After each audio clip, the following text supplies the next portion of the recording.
क्या हम इंसान इस विशाल ब्रह्मांड के अकेले जीव हैं? प्राचीन काल से ही मनुष्यों को दूसरी दुनिया में रहने वाले जीवों के बारे में जानने की दिलचस्पी रही है।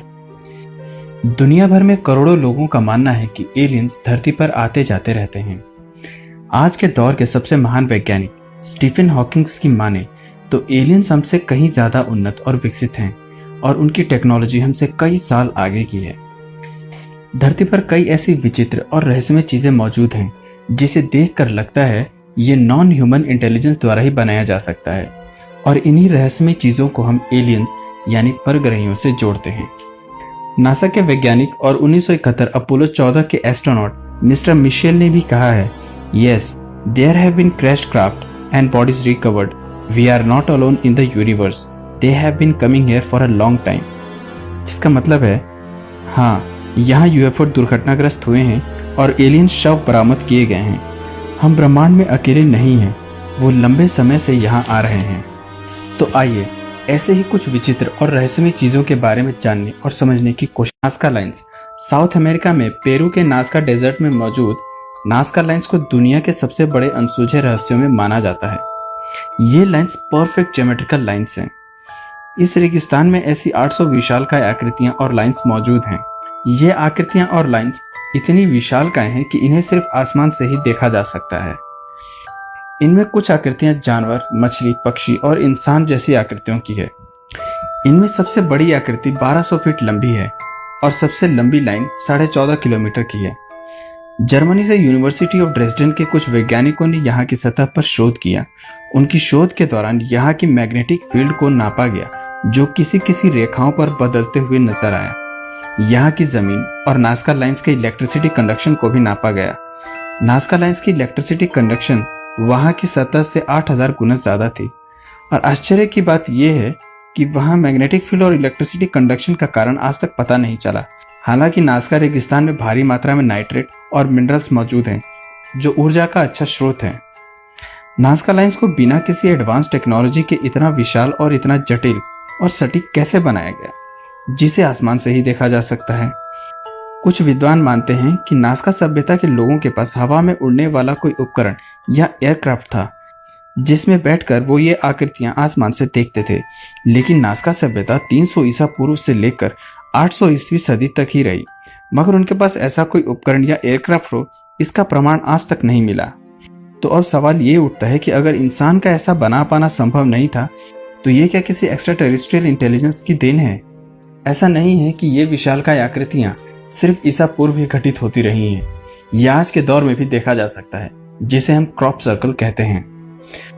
क्रॉप सर्कल का मतलब है खेत की फसलों को इस कदर काटकर या उन्हें दबाकर ज्योमेट्रिकल शेप देना। 1970 के दशक में इंग्लैंड के खेतों में अचानक क्रॉप सर्कल की घटनाएं घटने लगी, जो आज तक जारी हैं।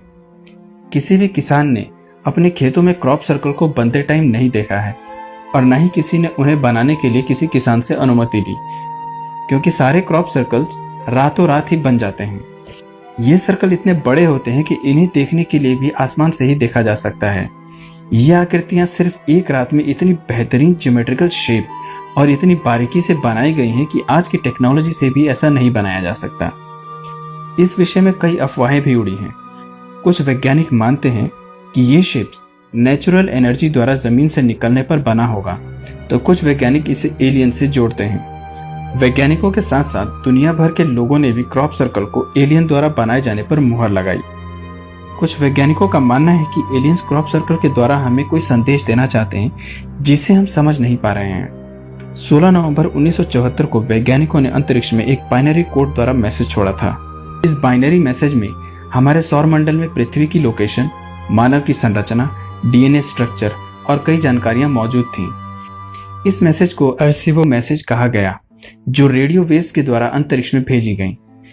वैज्ञानिकों का मानना था कि अगर अंतरिक्ष में कोई इंटेलिजेंस एलियन सिविलाइजेशन होगा, तो वो इन सिग्नल्स को जरूर ट्रेस करेगा और उसका जवाब भी हमें देगा। इन सिग्नल्स को भेजने के कुछ साल बाद लोग इसे भूलने लगे। फिर 27 साल बाद 2001 में यूनाइटेड किंगडम की सबसे बड़ी टेलीस्कोप एंड ऑब्जर्वेटरी के पास के खेतों में एक क्रॉप सर्कल अचानक सामने आया, जिसे देखकर पूरा वैज्ञानिक समुदाय चकित हो गया, क्योंकि इस क्रॉप सर्कल में मौजूद था एरिकिबो मैसेज का जवाब। जो वैज्ञानिकों ने 1974 में अंतरिक्ष में भेजा था। इस क्रॉप सर्कल को दुनिया का सबसे महत्वपूर्ण और प्रभावशाली संकेत के रूप में माना जाता है। इस क्रॉप सर्कल में एलियंस ने बताया है कि एलियंस की डीएनए की संरचना इंसानों से अलग है। उनकी हाइट इंसानों के मुकाबले छोटी है और वो अपने सौर मंडल के तीसरे, चौथे और पांचवें ग्रह पे रहते हैं। हालांकि कई लोग इस पर विश्वास नहीं करते और कई लोग दृढ़ विश्वास से आश्वस्त हैं कि न केवल 2001 का क्रॉप सर्कल एलियंस द्वारा भेजा गया संकेत है, बल्कि सदियों से ही एलियंस मनुष्यों को अपने होने का वजूद का संकेत देते आ रहा है।